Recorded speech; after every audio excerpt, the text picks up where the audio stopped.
Hello and welcome to Empower Your Career Live Talk, brought to you by Empowerment in Empower Amsterdam, a social enterprise that helps professionals develop in their careers, whether they are employed or unemployed.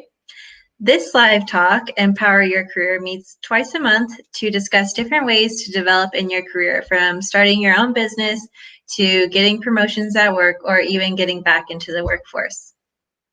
This month's theme is Achieving Clarity, and today we're going to discuss niching. My name is Clarissa Frank, and I am an impact coach for mixed-race women looking to connect to their impact and purpose, and I'm also a volunteer career coach with Empower Amsterdam. And so I will be your moderator for tonight, and the reason I'm interested in the topic of niches, and especially for your business or if you're an entrepreneur, is because I recently niched down from marketing my coaching services to anyone and everyone, because I wanted to help everyone as much as possible, to realizing like who I really wanted to serve, which is other mixed race, mixed heritage women like myself. And again, I used to be really skeptical about niching because I wanted to, use my coaching for everyone.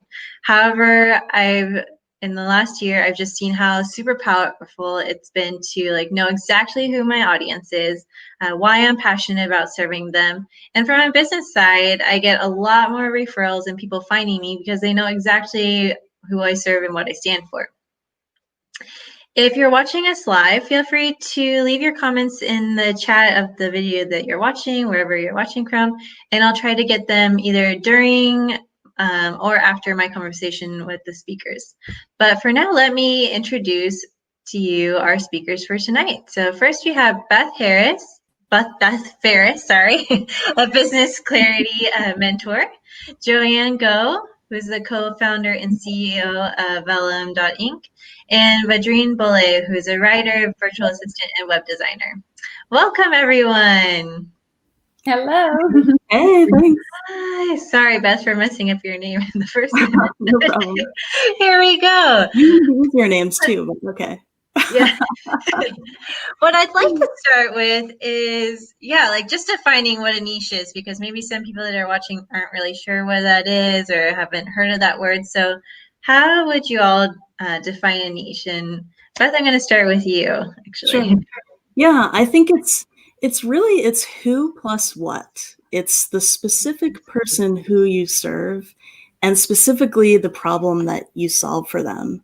Or even there's different definitions out there. So this is interesting. I've even heard it just simply described as the problem you solve that people are willing to pay for. Yeah. Okay, I like that. The problem like that?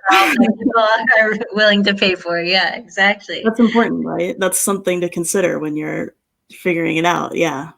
Yeah, exactly. No.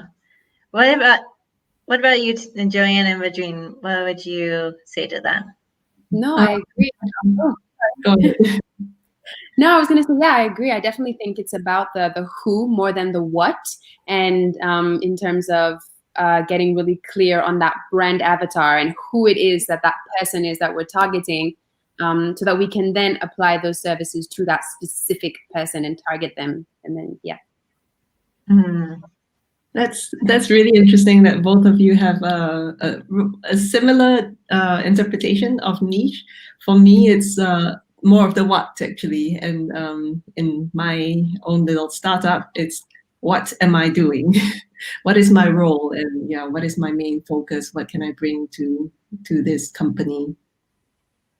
Yeah, exactly. So a little bit of background, I'm going to ask them to tell their stories, but Beth and Vadreen are more service oriented, like in their businesses, and then Joanne is the CEO of a startup, so more company driven in that way. So that kind of leads me to what's next. Is I'd love to know what your niche is and how you found it, how you discovered it. So who would like to go first? I can go first. Okay. Well, the very short answer is I haven't exactly found it. I'm still discovering my niche. And maybe just a very quick introduction. I originally from Singapore, so I was an architect practicing for about 8 years, and I came to Amsterdam and decided to start my own company. So it's very different actually coming from an employee to finding your own role in your own company, and especially if you have some domain expertise and you're not like a software engineer or the marketer or the sales guy, where that's a very clear niche, I would say. And for me, it was really trying to see where could I best plug myself in. Do I promote the company? Do I start talking to customers? And long story short, the current niche that I found is what everybody would be familiar with, I guess. It's customer success, and that's something that really resonates with me personally, because I really. Yeah, I was gonna ask, like, why is that? Yeah, how did you decide on that one? Yeah, well, it came about by chance actually, because there are lots of things that you have to do in a startup or if you have your own company, and that is sometimes quite different from what you're naturally inclined to do.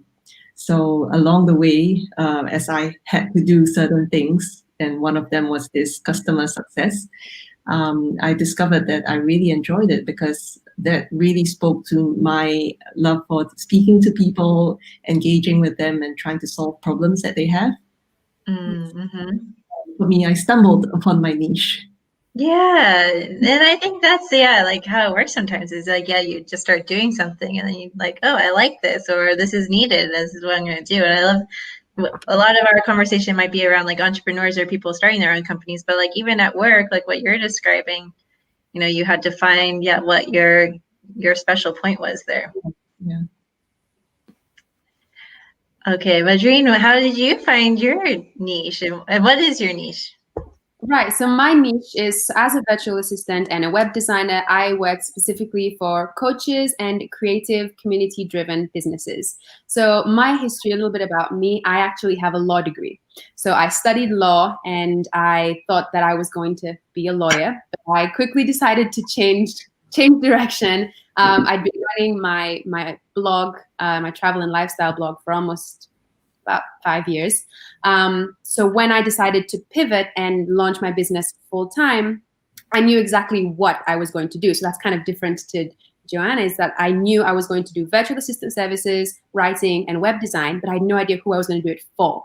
So for me, finding my niche was deciding I have this ocean of people online that I could work for. Who exactly am I going to focus on? Who has a similar passion with as I do, who has this similar why that I can target and work with and build a sustainable business with. Okay. And how did you kind of like bottom line to that, or did you do some self-discovery or? Yeah. No, I wanted to work with people who were highly engaged in their communities and in the creative industry. I knew that I didn't want to do anything corporate. I didn't want anything, for lack of a better word, serious. I wanted people who were giving back, involved, and or in the creative field. Okay, I like this already. Yeah, go ahead, Beth. I was just gonna say there's two different ways already that we've kind of discovered. One doing and one just knowing. So, what's your take, Beth? Yeah, and if I may, Vadrina, I like that, because when you talk about that, your ideal clients will be able to say, that's me. Exactly. That's part of the purpose, I think, of niche and being clear on your niche, is that so when you talk about your business and you're, using those key messages in your communications, people can say, oh, that's me. She helps me. Absolutely. Yeah. Perfect. Yeah. Yeah. My story, it was definitely a journey to get to clarity on my niche. And who knows, I may even niche down further in the future, because this is it's like everything in business. It's constantly evolving and improving and changing. But yeah, I always had a passion for marketing. So for some 18 years, I worked in various marketing positions for companies, inside marketing departments, for small and medium businesses. And so I really was very much a generalist. And a typical day for me might include like copywriting something on the website, writing a press release, then coordinating something to do with a trade show, and then doing some coordination of a marketing campaign. It was kind of all over the place. And, and that was really highly valued in the corporate world when I was an employee. And I enjoyed that. And so what I found is that transitioning from employee to entrepreneur, that didn't really work. At first, I tried to apply that to being a freelancer, a marketing consultant, trying to do everything for everyone. And what I learned is that in the business world, as a solo business owner, success really comes from having a clear focus. And it has to do with trust as well, because people really prefer to hire a specialist because there's more trust there and less confusion. Like, again, like, oh, you help someone just like me with my kind of problems or my kind of goals. And that's what you want to get to, as well as, Clarissa, what you were saying, that you just get more referrals this way. Everything becomes easier. So this was a journey for me, and yeah, so that's a little bit about my story, I guess. To follow up on that, if I may, just to kind of add to that, I think because this, we're targeting here people who are in the import, in the business world. When you do specialize, when you are able to find that niche, you're also able to charge more. You're able to charge your work. You're able to charge a rate that is it is representative of the specialized service that you provide. Which is linked back to the trust, because the most trusted person can charge the most, right? So yeah, love it. Yeah.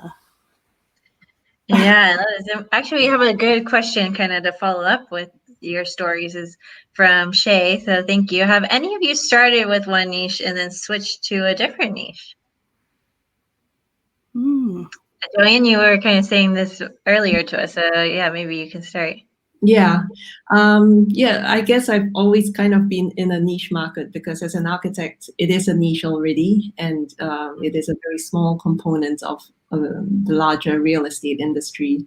So moving from that niche into my current niche, it's actually a really different ball game altogether, because back then I was serving clients who wanted to build houses, who wanted to develop projects.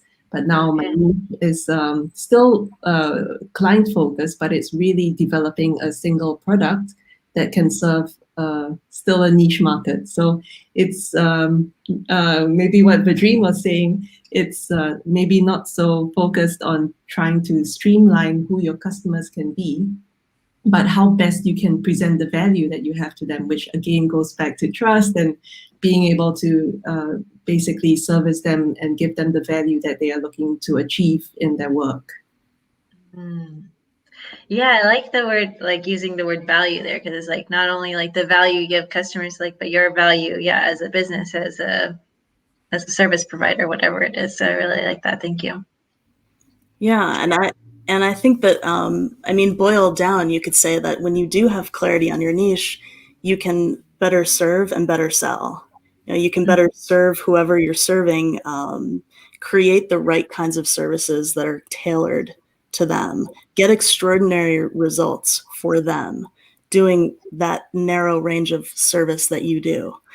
And then selling is also easier, obviously, because you can have a more focused, tailored message. And you then know marketing becomes easier. You know where to go to find your people because you've defined who that is. Everything.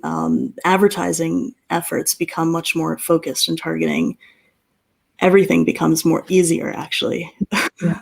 Actually, that's really true. For example, there are 100 features that we can build, right? But you really have to zoom in on the top 10 or the top 15 most important and most pressing features, for example. And that's where it becomes easier to sell your value and just explain to people what you are providing, instead of saying, oh yes, we do everything, and we provide for all the property developers out there. Mm-hmm.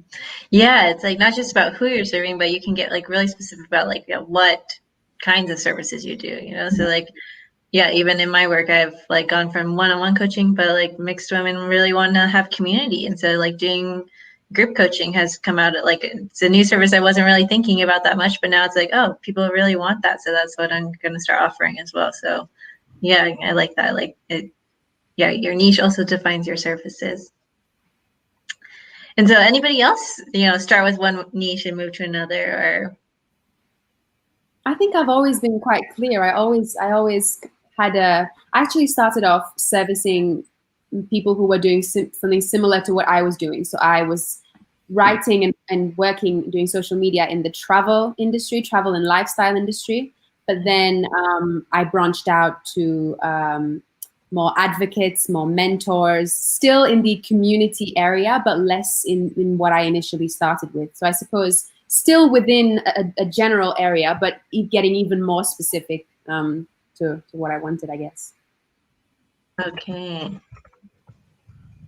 So, yeah, which could also be like, I often tell my clients when they're having some trouble, like getting clear on this niche thing, and sometimes what I say is, sometimes your niche is your past self, or it's you or your past self when you struggled with something that you figured out how to solve. Or it's just someone like you, and that very often is an ideal client. When you have a natural click with somebody, that's an ideal client. That's a right fit client so often. So yeah. Yeah, I like that. I bet there is a comment that came into you that somebody said they have a similar story to Beth and struggling to niche down because I like the variety, but I know I'd be better to niche down. How can I work my niche out? And so something you just said was, yeah, like your past self. And I kind of want to come back to this question because I want to kind of end with an action point that people can take away. So Sarah, stay tuned because we'll end with like an action point that you can take to start figuring out your niche. What I'm curious though is like, when we talk about changing niches, like that question brought up to me, like a misunderstanding is sometimes like when you have a niche, you have to like go all in and stick with it forever and ever. Like that you're cemented in stone. So like what's a misunderstanding about niches maybe you had or clients have had that come to you? I think based on what Beth was saying earlier on, niching makes it easier because it makes marketing easier, it makes messaging easier. But at the same time, nothing ever has to be set in stone. You can always change your mind. You can always decide to set a new path. But with the intention that there is an advantage to niching. So being quite clear before you make a move right away to know what the next step is going to be, but always have that kind of focus in mind and not go from a niche to something general. You want to be have a focus all the time to have those benefits of having a niche. Mm. Yeah, and I think well, one of the biggest niching fears is this question of variety. Like, will I get bored? A lot of creative people really, really feel that fear. And I felt it too, because all those years I reveled in doing so many different things and being a creative all-around marketer. But what I found is a few things. I mean, one is it just became exhausting. Everything, when I was trying to provide, I was dreaming up package after package after package. Like over here, I've got an SEO keyword strategy package. And over here, I've got a landing page and then Facebook ads. And then I'm doing copywriting. Then I can redo your whole website. And like everything about it became, every time someone came to me, I had to reinvent the wheel in terms of the proposal, the work, I couldn't systemize my business at all. I had to keep up with every trend in every area. Like it was absolutely exhausting and no one really understood what I did. It was very awkward explaining just answering the question, what do you do, was very awkward. Understanding, like not being able to create content effectively because I had a million ideas for content and on and on and on. And I would say to that person, because this is a very common fear, this variety question, is that, first of all, you don't have to monetize everything you do. You don't have to put every single skill and passion and interest into your business. Mm-hmm. You can find ways to still be creative in marketing your own business. Like for me, I get the variety in a couple ways. First of all, even though I've focused down my service and what I do, each client really is different. They're doing a different thing. I get to learn about whatever niche they're in, and that's satisfying. And also, I get to be creative in all of the marketing that I do. I do all my own marketing, from doing my website to my content, and that's very satisfying. So it's actually fine for me. I hope that helps. Yeah. Yeah, I like that. Yeah, like you can still use all the skills and stuff that you've had. You don't have to like give that up just because you're choosing a certain direction or path. And Joanne, in the workplace, like, you know, in the workplace, you said you've chosen like customer success. And so, yeah, I'm curious, like, yeah, how does, I think yeah, go ahead. one of the things, I guess a misunderstanding would really be finding your niche doesn't mean that it defines you. And it is a reflection of who you are and what you're capable of and what your skills are. But I think maybe a danger in trying to find your niche, as maybe I experienced as well, is really thinking that that's what you'll be doing and that's what people will know you as. And it kind of relates to Beth's point as well, of your niche being reflections of your past self. And it's really the skills that you bring and the inclinations, your innate sense of values. For example, again, to bring up the example of the customer success, is really enjoying engaging with people, and that finding a niche that involves that can be in so many things. It could have been in my work as an architect, and now it's in my work as engaging with customers and finding out what their problems are and seeing how I can best help them. So it comes in many guises, and just because you find your niche doesn't mean that that's what you are and who you are. Yeah, it's like, it's not, yeah, who you are or what you are. I like that. Does anyone have like a customer story that like they feel like their customer or client like really transformed after they've found their niche, or like, you know, working with them? Yeah, I mean, yeah, go ahead. Vadreen, you go first. Oh no, I was going to say that I've been quite lucky to work with people who have known. I've worked, that they have been quite clear on their niche, so I don't. But Beth, go ahead. Yes, I mean, I'm thinking there's so many examples, but one in particular, I love this one. I was working with someone who the niche question was big with her, and we had a million different ideas. And sometimes you have to kind of unpack it all. You have to look, let's really think about and explore all these different ideas for target audience, services. And then ultimately we did get really specific, and the results were immediate, because she decided to focus on introvert women entrepreneurs and helping them specifically solve the problem of being confident and effective on video. And so she offered an immediate beta program, instantly 80 signups, almost instantly, like, because it was like so focused and specific and really honed in on a problem, a specific problem. And people immediately were able to say, that's me. So it's scary. It's very scary to do that. And also knowing that, hey, I can help so many different kinds of people in so many different kinds of ways, and letting go of that and going out there and just getting really specific is scary, but it really can work. Yeah, I like that. She says that is super niche. That is what your client went through. Oh, yeah. It is. And Joanne, I'm wondering, in the workplace, like when you decided to focus your energy on customer success, like, yeah, how did you communicate that to like your team? And, you know, and like, what if you want to like move into something else? Do you feel like that's possible? What are your thoughts on that? So I would say I didn't find my niche found me. Yeah. And it was really born out of necessity, because my two other co-founders were really involved in what they were doing. One was developing the software and one was selling it. And for me, I hadn't found my niche yet, and it kind of was a natural course of events where I would start maintaining the customers that we had. And yeah, so in that sense, it really, I fell into that position. And I think maybe one of the things I would like to people to take away is for you not to be so anxious sometimes to find your niche, because the more you focus so much on it, or the energy goes into finding it rather than being it.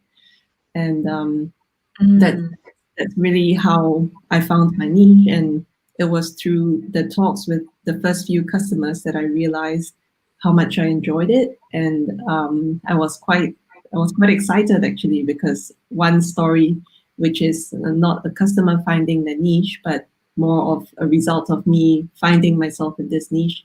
And it was really touching, because this customer that I first engaged with was very afraid to use the product. The first few calls I had with her, she basically said, yeah, I haven't really started using it yet.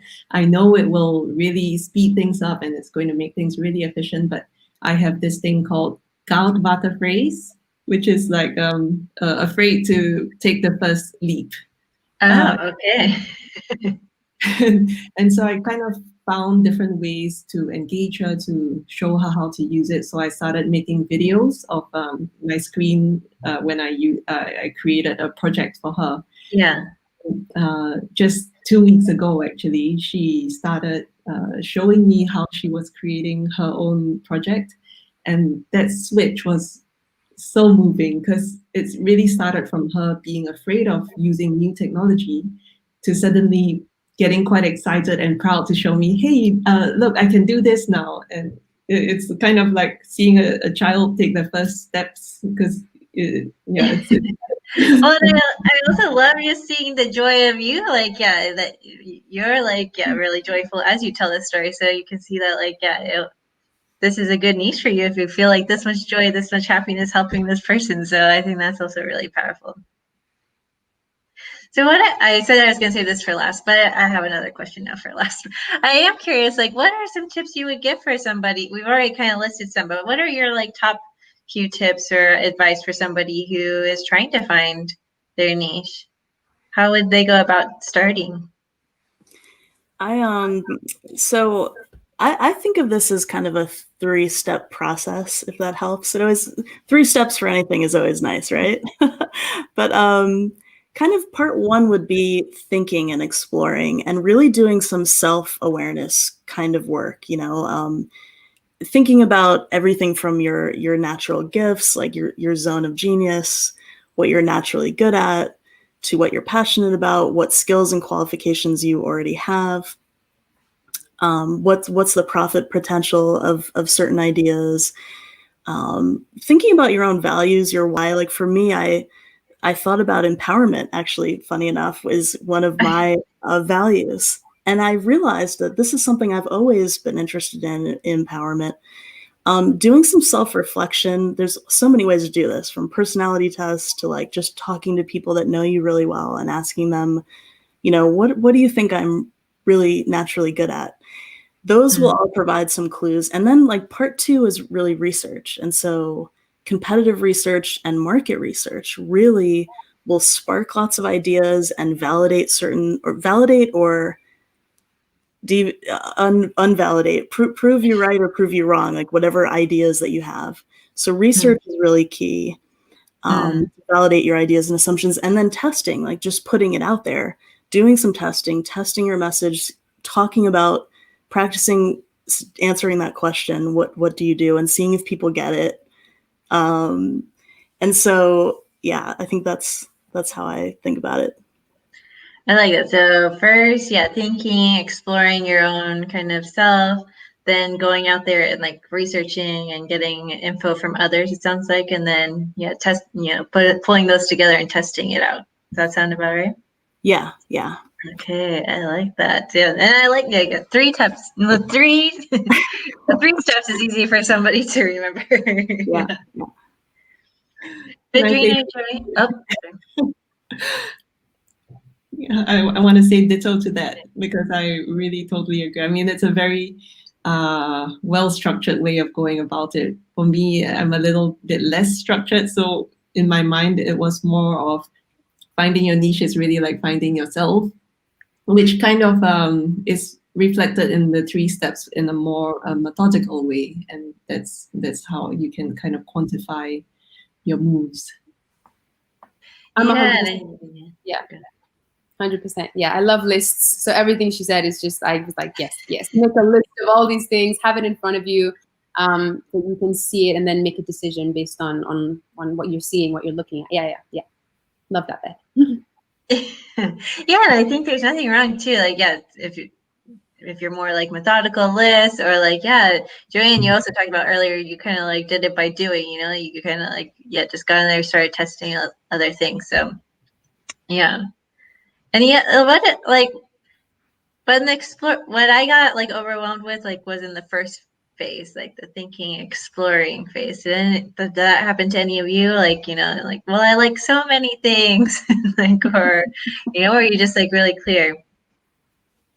I think for me, it was also about trying to figure out what I also wanted to upskill in, because although you can be interested in so many different things, you know, you can only put your energy in focusing on so many things. So I kind of had to decide, what do I want to invest in upskilling in and growing in and learning more about. And then that allowed me to say, this is in terms of what I was going to offer, less for the who, but more of the what. Because as a virtual assistant, you can do so many different things. But I said, this is what I'm interested in. This is what I want to learn more of. So this is the direction I'm going to take. That was the decision process for me. Mm-hmm. Yeah, yes. And anytime you follow your passion and knowledge are so connected. Because if you're passionate about something, you're naturally curious. You're going to learn more about it, and and then from there, feel more and more confident the more that you learn. Yeah. Yeah, I love that. And yeah, like the energy and passion, I think, again, for my own story, that's what like really, you know, like once I picked it, it's like, okay, yeah, this is where I'm focusing. This is where I'm running. I'm like taking it and running with it now. So I love when like all of you have talked about that. Like it's going, going. Sorry, I guess for me too, you could say in some ways I stumbled upon it by doing, actually, because I was it's interesting with me. I mean, this is like marketing 101, is like, be clear about, don't try to do everything for everyone, right? And yet I still very stubbornly first started out doing that, and found out through experience finally that no, this isn't really going to work. And I also discovered that with each and every client that I worked with, I was coming across this clarity problem over and over and over again. And I realized that when they wanted me to do some tangible tactical marketing project, I would first have to say, okay, hold up. We need to figure out all the foundational clarity stuff. And I would have to spend a lot of time on that in most cases. And I realized this is the key. And this is the problem that really needs to be solved, and that I really feel passionate about solving. So I finally got to the point where I said, okay, I'm going to go over here and just do this. I'm going to solve this problem. Yeah. No, I hear that. Yeah, it's yeah, I think clarity for business owners is like, we have all these ideas, right? So you're like in the perfect market, because we have all these ideas of things we want to do, services we want to offer, whatever. And so I can imagine when you're trying to hand it off to somebody to like do marketing, or, you know, whatever part of your business it is, it can get a little bit harder when you're like, I don't understand what you do actually. All right. Well, or did you have something to say? Oh, no. Okay.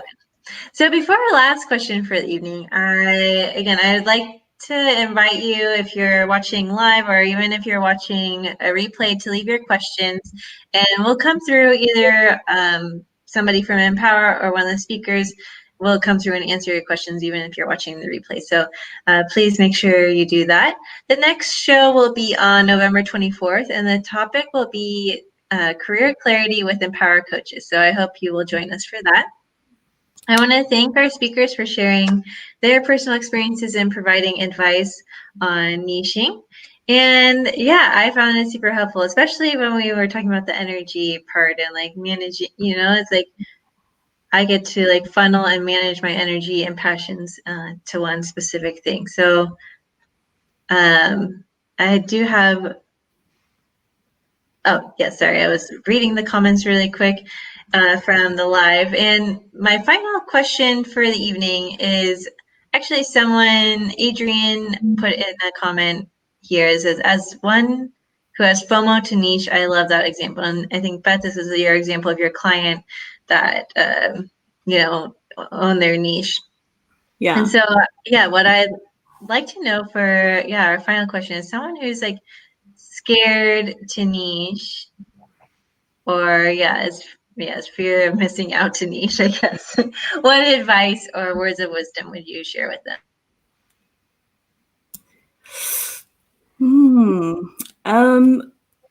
I would say, gosh, there's so much to say, but I would say that the way that I view this now is that I view everything that I've done in the past and that everything that I can do as a value add, and not necessarily needing to prove to anybody that I need to sell all these different things.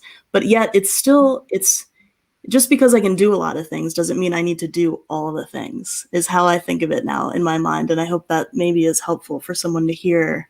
And I think that anytime you sit down with a client, someone that you're serving, you're actually bringing everything that you know and have ever done and experienced in your personal and professional life to that moment. And hey, if the fact that I know something about SEO, I'm not selling anything to do with that, but that can be helpful in a conversation that I might be having with a client. I'm not going to go deep on it, but it's like a value add. And so for me, I've kind of gone through this journey of letting go of like feeling the need to prove myself, feeling the need to solve every single problem for everyone that I'm working with. I've let go of that. If that makes sense. Yeah. That letting, it's like a release of not feeling like you have to be everything to everybody. Yeah, it's a release, actually. I love that. This is, I think, one of the misconceptions, actually. There's this misunderstanding that you're going to feel confined, but actually there's a freedom there when you let go and you focus. There's a freedom in that. I love that. Yes. Thank you, Beth. I just want to, if I may, just add on to that. I think your niche, it gives you that focus, but that doesn't mean that you never have to work with a different skill, or like Beth said, it doesn't mean you don't have to work with another type of client.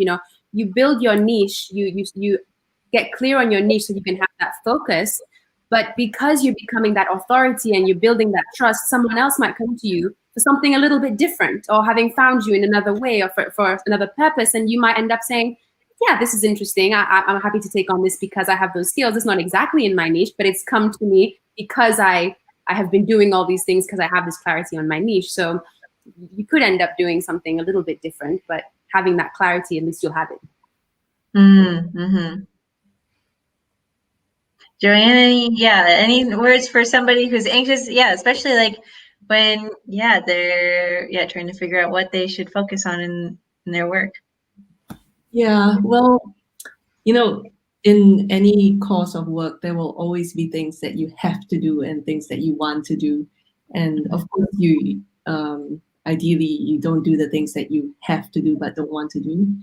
You still do it, but I would say be very self-aware and keep a very high lookout for what sparks you and what you're passionate about. Because I think that as long as you have that percentage or that component of something that you do and that you're passionate about, it will lead to you being curious about it. You'll further your expertise in it, and I think that helps to develop your niche then, because it is a natural course of events that you pursue because you're passionate about it. I love that. So all of y'all, just to confirm tonight that we should all be doing things that we're more passionate about, the things that bring us joy and make us feel alive, because then we find our niche, we find who we're serving, what we do, and yeah, I think Madrine said earlier, we can make more money doing it. So an extra plus. All right. Thank you all so much for your time tonight and for sharing your wisdom with our audience at Empower. Again, if you have any comments when you're watching the replay or anything, please leave them wherever you're watching. And we'll see you next time on November 24th. See you guys. See you. Bye. Bye.